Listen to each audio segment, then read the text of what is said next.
कहेगा इस पे न्यायपालिका लिख दो, कोई कहेगा इस पे कार्यपालिका लिख दो, कोई कहेगा विधायिका लिख दो, कोई कहेगा मंच के पीछे रोशनी के बबूलों के नीचे नहाता हुआ एक पत्रकार खड़ा है, मीडिया भी लिखी दो, जहां भी जितनी भी बची है।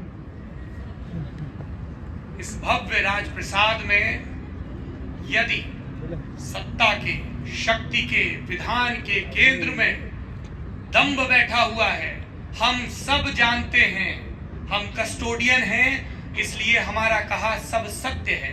यदि ऐसा कोई दुर्योधन बैठा हुआ है तो याद रखिए, ऐसे ही राजप्रसाद में किसी द्रौपदी का अपमान होता है, ऐसे ही राजप्रसाद में महाभारत की भूमिका रची जाती है, और ऐसे ही राजप्रसाद में कृष्ण, जिसका राजशक्ति ने ग्वाले का बेटा कहकर अपमान किया था, वो चुनौती देता है।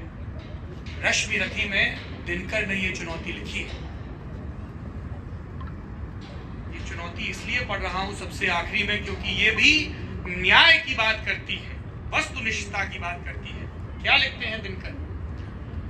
दो न्याय अगर तो आधा दो, पर इसमें भी यदि बाधा हो तो दे दो केवल 5 ग्राम, रखो अपनी धरती तमाम, हम वही खुशी से खाएंगे, परिजन पर असी न उठाएंगे।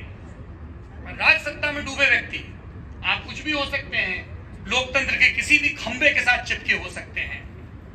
दुर्योधन वह भी दे न सका, आशीष समाज का ले न सका, उल्टे हरि को बांधने चला, जो था असाध्य साधने चला।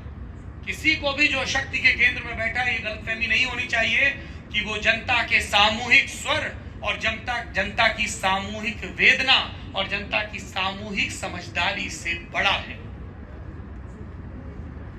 जब नाश मनुज पर छाता है, पहले विवेक मर जाता है।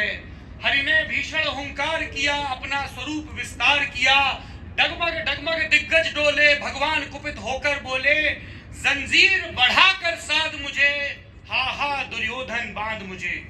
यह देख गगन मुझ में लय है, यह देख पवन मुझ में लय है, मुझ में विलीन झंकार सकल, मुझ में लय है संसार सकल, अमरत्व फूलता है मुझ में, संघार झूलता है मुझ में।